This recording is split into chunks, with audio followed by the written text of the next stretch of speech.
नमस्कार, मैं हूं चंदन सिंह। आप देख रहे हैं देश हित। आज होली है। भारत में रंग बरस रहे हैं, लेकिन यूक्रेन में बम बरस रहे हैं। यूक्रेन की जमीन पर खून की होली खेली जा रही है और आम जनता लहूलुहान हो रही है।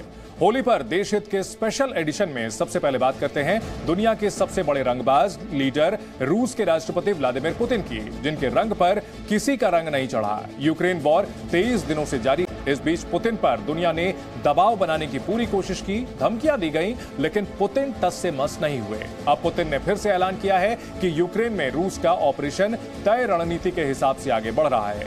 पुतिन ने साफ कह दिया है कि चाहे जो हो जाए, वो यूक्रेन को किसी का मोहरा नहीं बनने देंगे।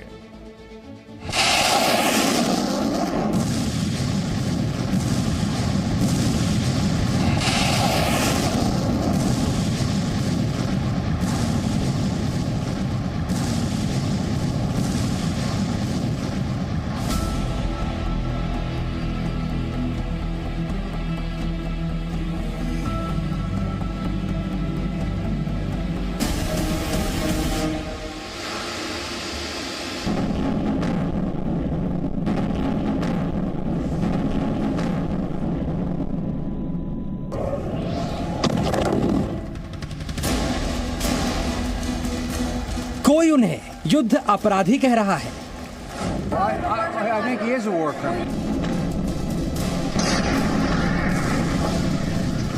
कोई उन्हें यूक्रेन के लोगों का हत्यारा बता रहा है। Russia has turned the Ukrainian sky into a source of death for thousands of people.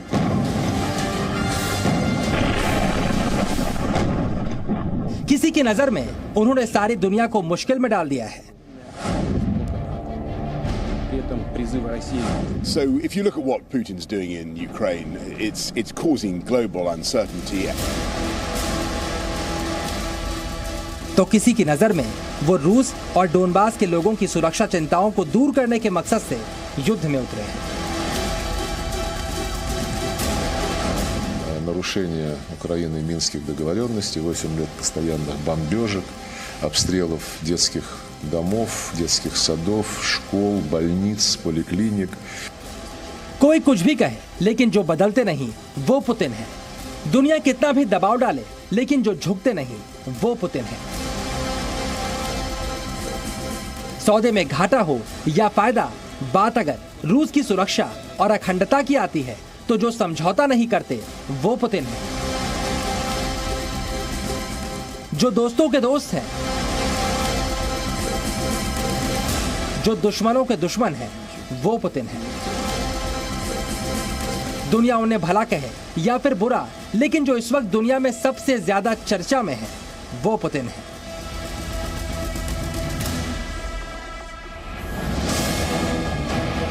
Putin जिन पर किसी का रंग नहीं चढ़ता और जो उनसे रंगबाजी करता है वो उसे बेरंग भी कर देते हैं, फिर चाहे वो सुपर पावर अमेरिका ही क्यों ना हो।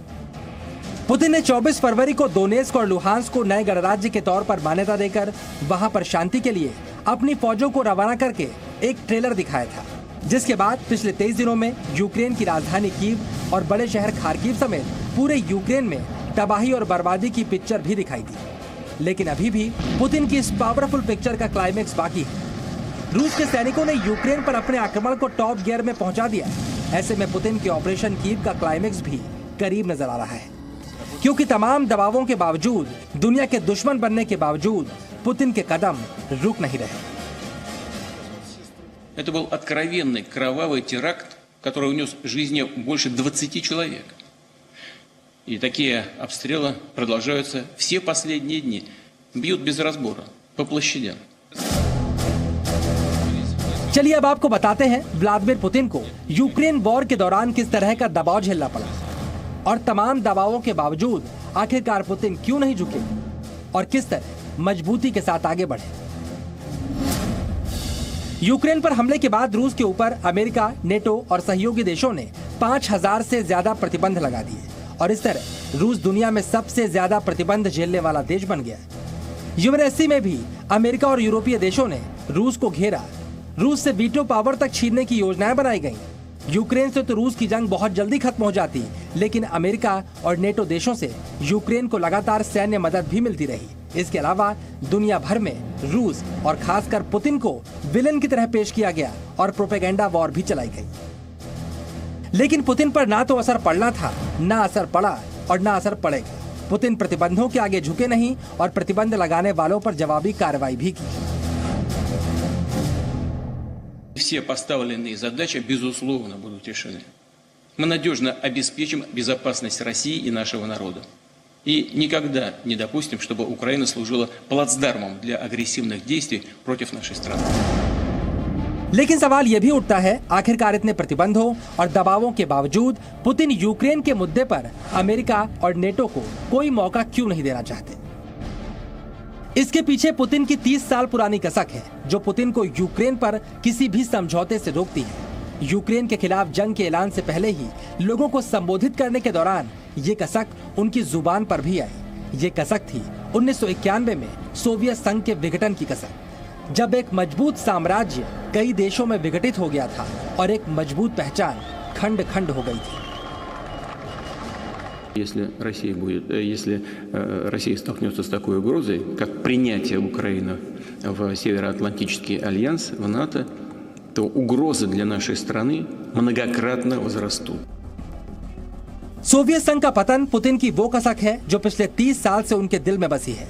यूक्रेन वॉर शुरू होने से पहले रूस दुनिया की राजनीति के केंद्र में आ चुका था। नेटो और अमेरिका जैसी शक्तियां लाख कोशिशों के बावजूद रूस को रोक नहीं पा रही थी। 1991 से पहले भी सोवियत संघ का दुनिया में ऐसा ही दबदबा था, लेकिन सोवियत संघ के विघटन के बाद मॉस्को का ये दबदबा खत्म हो गया।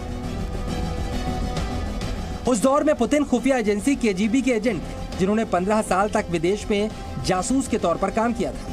साल 1990 में वो केजीबी से लेफ्टिनेंट कर्नल रैंक से रिटायर हो गए और रूस वापस लौटे। 1991 में सोवियत संघ के विघटन के बाद उस वक्त के राष्ट्रपति मिखाइल गोर्बाचोव पर कई सारे आरोप लगे। रूस में निराशा फैली थी और इसे समझते हुए पुतिन सीक्रेट सर्विस के एजेंट से राजनीतिज्ञ पुतिन बन गए।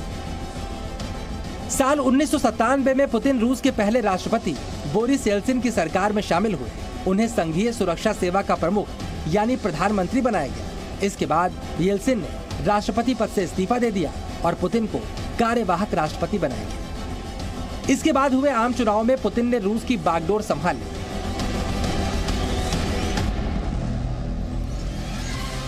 रूस को सोवियत संघ से परमाणु बमों और हथियारों का जखीरा मिला था, लेकिन सोवियत संघ के विघटन के बाद पश्चिमी देश और खासकर अमेरिका रूस को इतना सीरियस नहीं लेते थे। लेकिन पुतिन ने धीरे धीरे रूस की आर्थिक और सामरिक ताकत को फिर से मजबूत किया। पुतिन आज जो कर रहे हैं, अपने बयानों से उन्होंने इसका अंदाजा बहुत पहले ही दे दिया था। पुतिन ने सोवियत संघ के विघटन को भयावह त्रासदी बताया था। पुतिन ने कहा था कि 1000 सालों में जो कुछ बनाया गया वो कहीं खो गया है। पुतिन ने अमेरिका और नेटो देशों से अपमान सहने की बात भी की थी और रूस को फिर से विश्व शक्ति बनाने का मकसद भी दुनिया के सामने रखा था। पुतिन ने रूस को मजबूत किया, लेकिन जो साथी अलग हो गए थे उनका भी ख्याल रखा, शायद इस उम्मीद में कि जो गलती 1991 में हुई थी शायद उसे कभी बदला जा सके। यूक्रेन पर बड़ा फैसला लेने के बाद पुतिन के इस बयान को सुना। Украина настаивает на том, что это ее территория, у нас возникает реальная угроза. Эти события. Нам говорят, и вы об этом знаете, что некоторые страны НАТО против того, чтобы Украина стала членом Альянса. Тем не менее, несмотря на то, что они против, в 2008 году в Бухаресте подписали меморандум, который открывает. अब रूस की ताकत को एक बार फिर से देखिए। ये ताकत ही नेटो और अमेरिका को झुकने पर मजबूर कर रही है। अपनी खोई ताकत और प्रतिष्ठा रूस ने पुतिन काल में ही फिर से पाई। आज रूस दुनिया की सुपर पावर है। पुतिन काल में रूस एक बार फिर से दुनिया का बड़ा रणनीतिक किरदार बना है और रूस को सुनना अब दुनिया की मजबूरी भी है। 2014 में पहले क्रीमिया पर कब्जा करके पुतिन ने अपनी कसक को दूर करने की पहली कोशिश की थी। अब दोनेत्स्क और लुहांस्क को जुल्मों से आजाद करवाने की मुहिम चलाई है। यूक्रेन की राजधानी कीव पर भी रूस का नियंत्रण कुछ दिनों में हो सकता है। हालांकि पुतिन ने साफ किया है कि उनका मकसद यूक्रेन पर कब्जा करना नहीं है। साफ है, पुतिन को यूक्रेन पर कब्जा तो नहीं करना, लेकिन वो यूक्रेन में ऐसी सरकार भी नहीं चाहते जो रूस के खिलाफ अमेरिका और नेटो की कठपुतली बनकर काम करे। ऐसे में पुतिन को जानने वाले ये भी मानते हैं कि जब तक वो यूक्रेन में अपने मकसद में कामयाब नहीं हो जाते, पीछे नहीं हटेंगे और रूस की सेना को कीव पर कब्जा करने में, जेलेंस्की को सत्ता से बेदखल करने में जितना वक्त लगेगा, यूक्रेन में तबाही भी उतनी ज्यादा होगी, क्योंकि पीछे हटना पुतिन की फितरत नहीं है। ब्यूरो रिपोर्ट, जी मीडिया।